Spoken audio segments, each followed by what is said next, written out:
Olá, turma! Tudo bem? Turma, na aula de hoje iremos estudar aplicações práticas da indução magnética. E para essa aula de hoje eu trouxe os seguintes objetivos. Aplicação dos conceitos básicos da indução magnética na geração de energia elétrica. Aplicação do conceito da indução magnética em fornos de indução, né? Aplicação do conceito da indução magnética também em bobinas de indução e exemplificação conceitual de bobina de indução em veículos automotores, tá? Então, iremos entender melhor aí a bobina de indução utilizada na ignição aí de veículos automotores, por ser algo mais próximo aí da nossa realidade. Legal. Então, falando aí da primeira aplicação, né? Apresentam-se a seguir as principais aplicações práticas da indução magnética. O primeiro, gerador de energia, né? Então, ao contrário do motor, que a gente já estudou, né, o princípio ali do funcionamento do motor, o gerador elétrico ele transforma energia mecânica em energia elétrica, tá? Então, aqui nós temos duas figuras, né, que representam isso. Então, perceba.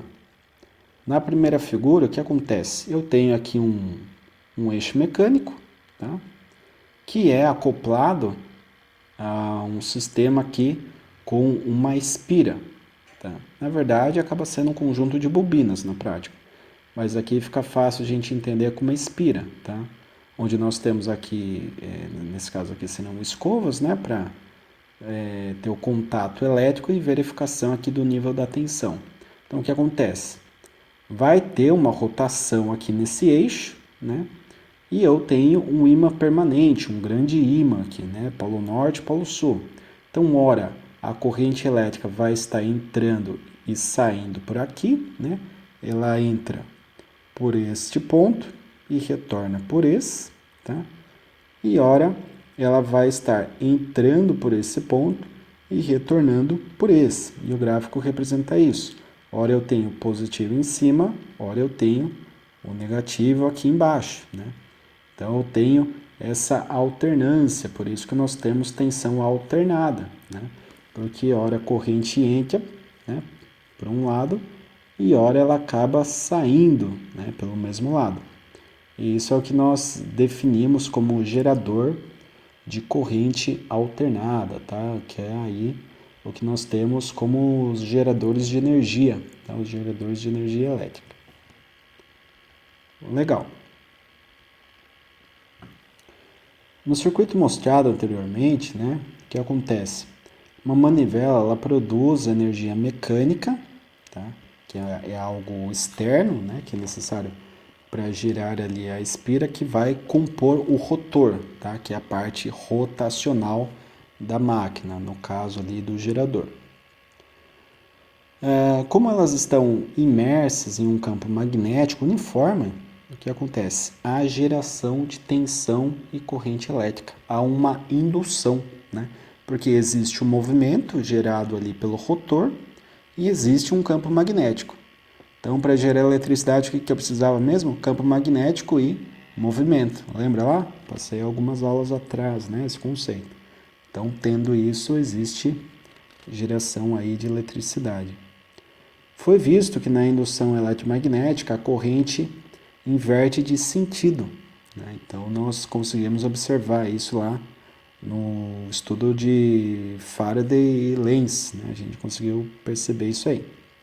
Nesse caso, a tensão e a corrente geradas são denominadas alternadas, pois elas invertem o sentido com o tempo. Então, conforme eu disse, né, a máquina ela vai girando e ora ela passa pelo polo norte e ora ela passa com o mesmo ponto pelo polo sul. Se a corrente estiver entrando quando passa no polo norte, ela vai estar saindo quando passa pelo polo sul. E esse rotor ele está girando, né? Então, ora eu estou ali em 0 graus, ora eu estou em 180. Então, ora eu estou no polo norte, ora eu estou no polo sul. Ora a corrente está entrando, ora a corrente está saindo. Então, isso ocorre pela alternância ali que eu tenho dos polos magnéticos, tá? Falar um pouco da geração hidroelétrica, tá? Que é a maior parte aqui do que nós temos no país, né? Em termos de geração de energia. Bem, os geradores, né, utilizados nas usinas hidroelétricas e termoelétricas também, né? O conceito é bem parecido. Eles geram energia elétrica com base nesse princípio da indução magnética, tá? As hidroelétricas vão usar a energia da água e as termoelétricas dos combustíveis fósseis. Ou ainda nós temos aí energia nuclear para produzir um vapor que faz o rotor girar. Então preciso de algum tipo de movimentação, tá? Energia mecânica, tá? Então posso conseguir isso por vapor, por queima de combustíveis fósseis ou por queda d'água, tá? E aqui nós temos uma imagem que representa justamente a geração hidrelétrica. Então temos aqui um reservatório de água, normalmente um reservatório bem grande, né? Temos aqui a barragem que contém essa água numa certa altura, né? E temos aqui conduto forçado, tá? Então esses condutos forçados farão com que a energia potencial armazenada aqui, ela se torne energia cinética, né? Que seria o princípio lá da física, né? Para determinação da energia mecânica. E essa energia, ela é convertida em eletricidade quando passa pelo gerador. Então nós temos aqui a turbina, né? Então essa água vem aqui com uma certa força, uma certa velocidade, passa aqui pela turbina, né? Que faz aqui o rotor do nosso gerador girar. Girando aqui o eixo da máquina, o que acontece? As espírias, né? As bobinas que eu tenho aqui dentro, elas estão girando, em termos práticos, tá? Só para vocês entenderem, o que gira é o rotor, então o campo magnético ele acaba girando, tá? No gerador nós temos um campo que tem norte-sul fixo no rotor, e o que acontece? Nós temos aqui 3 bobinas, falando no sistema elétrico nacional. Então, uma hora passa o polo norte, né? Que seria o positivo da bobina A, por exemplo. Uma hora passa o polo norte pela bobina B e uma hora passa o polo norte pela bobina C. Depois passa o polo norte pelo que seria o negativo de A, depois pelo negativo de B, pelo negativo de C e volta pelo positivo de A, positivo de B, positivo de C. Então nós temos um sistema de geração ABC, tá? Seria a geração trifásica de energia através desse princípio, tá? Então, depois que a água passa aqui pela turbina, nós temos um canal de fuga aqui para esse fluido. Então, o princípio é bem tranquilo, tá? Não tem muita complexidade. Óbvio, fazer isso acontecer é outra história, né? Daí sim, daí você tem muita complexidade. Agora, o conceito da geração de energia é bem simples. Eu tenho energia mecânica que eu converto em energia elétrica através desse processo, né? No momento eu tenho energia potencial aqui, depois eu tenho energia cinética, que é convertida aqui em eletricidade quando movimenta essa turbina e faz com que o eixo, né, com que o rotor do gerador, desse grande gerador, gire, fazendo com que haja uma variação aqui de polo norte e sul em todas as bobinas de dentro do gerador, né? E se eu tenho aqui um sistema com um grande ímã em movimento, eu gero eletricidade, porque tem variação do campo magnético, por consequência, variação do fluxo magnético por unidade de tempo, e se tem variação do fluxo magnético por unidade de tempo, tem tensão elétrica, tá? Então, esse é o conceito da geração por meio da indução. Falando agora do forno de indução, o princípio da indução eletromagnética ela pode ser utilizada para fundir uma peça metálica. Esse daí é um conceito interessante também. Para isso, é preciso submeter a peça metálica maciça a um campo magnético variável de grande intensidade, tá? Dessa maneira, surgirá no interior da peça pequenas correntes elétricas conhecidas como correntes de Foucault ou correntes parasitas, tá? São sinônimos aí, tá? Se a seção transversal da peça for grande, de acordo com a lei de Ohm, a sua resistência elétrica será pequena, tá? E as correntes parasitas possuirão intensidade capaz de fundir a peça por meio do efeito Joule, tá, turma? Então, o que é efeito Joule? É o que faz a gente conseguir tomar um banho quente, por exemplo, tá? Efeito Joule é aquilo que aparece em resistências. Então, se eu tenho uma corrente circulando por uma resistência, eu tenho calor. Esse calor é o efeito Joule. Então, o que vai acontecer numa peça maciça, em um núcleo maciço? Eu tenho correntes parasitas circulando. E as correntes parasitas, né, que são geradas pelo fluxo magnético variável, né, que é por meio da indução, né, ele vai induzir essas correntes parasitas. Regra da mão direita, né? Se eu tenho o polegar entrando aqui, ó, no núcleo, com sendo a direção do fluxo magnético, os outros dedos que vão girar em torno ali do polegar, né, que estaria aqui na direção de entrada do material ferromagnético, faria com que eu tenha correntes parasitas nesse sentido, tá? E a corrente parasita nesse sentido vai fazer com que aqueça muito esse núcleo, chegando a fundir, tá? Existem até alguns vídeos na internet que demonstram, né, esse funcionamento aí, é bem interessante, tá? E é o princípio do forno de indução. Agora falando da bobina de indução, a autoindução, que é algo que a gente já estudou anteriormente, né? Ela pode ser utilizada para gerar altas tensões. Então aqui a gente utiliza o conceito de autoindução, tá? Para isso, usa-se uma bobina de autoindução que consiste em um solenoide composto por um fio grosso ligado a uma bateria por uma chave. Esse circuito funciona da seguinte maneira: ao interromper o circuito, surge uma força contra-eletromotriz. Como a indutância é alta e o tempo em que isso ocorre é baixo, o valor da tensão induzida também é alto, tá? Podendo chegar aí a milhares de volts. O capacitor em paralelo com o interruptor serve para diminuir o efeito retardatário da interrupção do circuito. Então aqui nós temos aquele capacitor, né, que foi citado aqui em paralelo com a chave. Temos aqui uma fonte. Essa fonte ela vai estar aqui na bobina, aqui é só uma resistência séria, tá? Para representar aqui um gerador de tensão. E daí essa bobina ela vai ter uma certa resistência, né? Que normalmente não é muito grande. E o que acontece?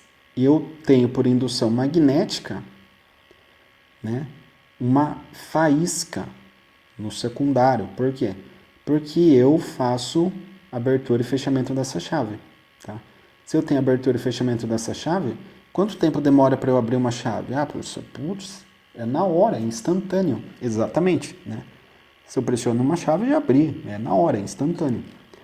E como a indução magnética, ela vai ser proporcional a esse tempo aí, tá? Essa inversamente proporcional, né? Dizendo, então se eu tenho um tempo muito pequeno aqui de abertura de chave, eu vou ter uma indução muito alta, tá? Porque é inversamente proporcional. Quanto menor esse tempo, maior a tensão induzida. E chega aí a milhares de volts, né? Se você pegar uma bobina aí de carros aí mais antigos, né? Bobina de ignição, tem bobina aí de 15, 20, 30 mil volts, tranquilamente você vai encontrar, tá? Então, era utilizado aí para gerar essa faísca, né? Um exemplo de aplicação seria os motores de explosão, conforme eu já disse, né? Nós temos aqui o que seria o circuito, tá? Esse seria o circuito mais básico aí de um motor a combustão, tá? Então, nós temos aqui vários pontos, A, B, C, D, E, F, G, H, né? A gente vai entender cada um desses pontos. A figura ao lado apresenta as partes principais de um circuito de ignição. A alimentação proveniente da bateria A, tá? Então aqui é o ponto que está chegando do positivo da bateria. Passa por um interruptor B, aqui no caso a chave, né? Que está associado à chave de ignição do carro. Muito bem. Antes de chegar à bobina C, que seria esse carinha aqui, a alimentação passa pelo terminal de baixa tensão D. Então, esse aqui seria o terminal de baixa tensão, tá? Onde eu estou chegando com 12 volts. Observe que o distribuidor G, que é esse carinha aqui, essa peça, ele leva a tensão às velas de ignição, tá? E também possui um terminal de baixa tensão F. Então, aqui basicamente é assim, chega a corrente, passou pela chave, entrou por esse lado da bobina e retornou aqui por F, tá? Retornaria ali para o negativo da bateria. A bobina ela tem alta indutância, fazendo com que, juntamente com o tempo decorrido da interrupção de alimentação, tá? Que é controlado por um circuito eletrônico ali do carro, a tensão da bateria se eleve no terminal de alta tensão, tá? Que é o E. Então aqui tem um pico muito grande, tá? Saindo de E, que é levado aqui por uma mangueira, né? Até esse ponto aqui. Essa tensão elevada pode chegar a milhares de volts, como já foi dito, né? E a alta tensão da bobina chega em picos ao distribuidor G, tá? Pelo terminal central. O distribuidor, por sua vez, em determinada sequência, transfere esses picos de tensão às velas de ignição por meio de cabos de alta tensão, H. Tá? Então, nós temos aqui os pontos aqui que vão levar esse pico, né, essa alta tensão ali para as velas, né, para gerar aí a explosão durante a misturar combustível, fazendo com que o motor se mova. Daí, se eu tenho aqui, por exemplo, um motor 4 tempos, né? Você tem aqui 4 velas, né? E você vai ter toda uma sequência ali para fazer com que o virabrequim gire com um bom balanço, né? Você não pode desbalancear ali o eixo, né? Para transferir a potência ali para as rodas, tá? O torque, potência, velocidade, enfim.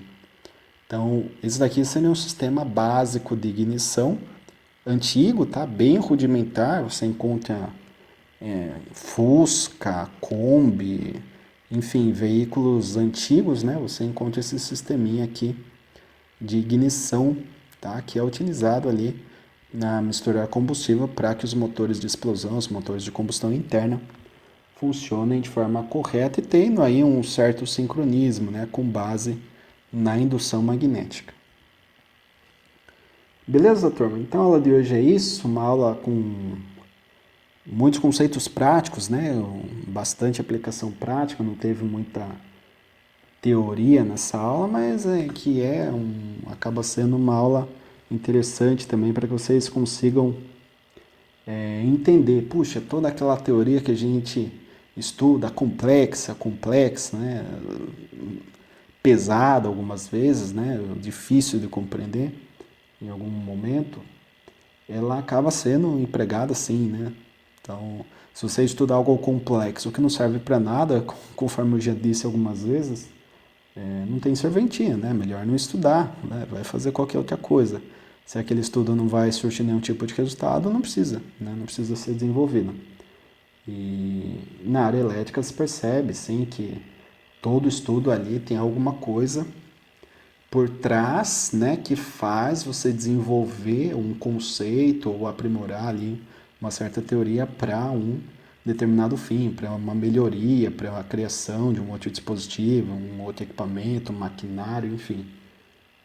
Tudo tem um porquê, né? Todo estudo tem aí uma ideia por trás que é conceber ou trazer algum tipo de melhoria para algo já existente. Então é isso, eu agradeço a atenção de todos aí para essa aula de hoje. Em caso de dúvidas, eu peço que vocês deixem no Teams, deixem lá perguntas, teria print, pode mandar até áudio, o que vocês acharem necessário ali para se comunicar.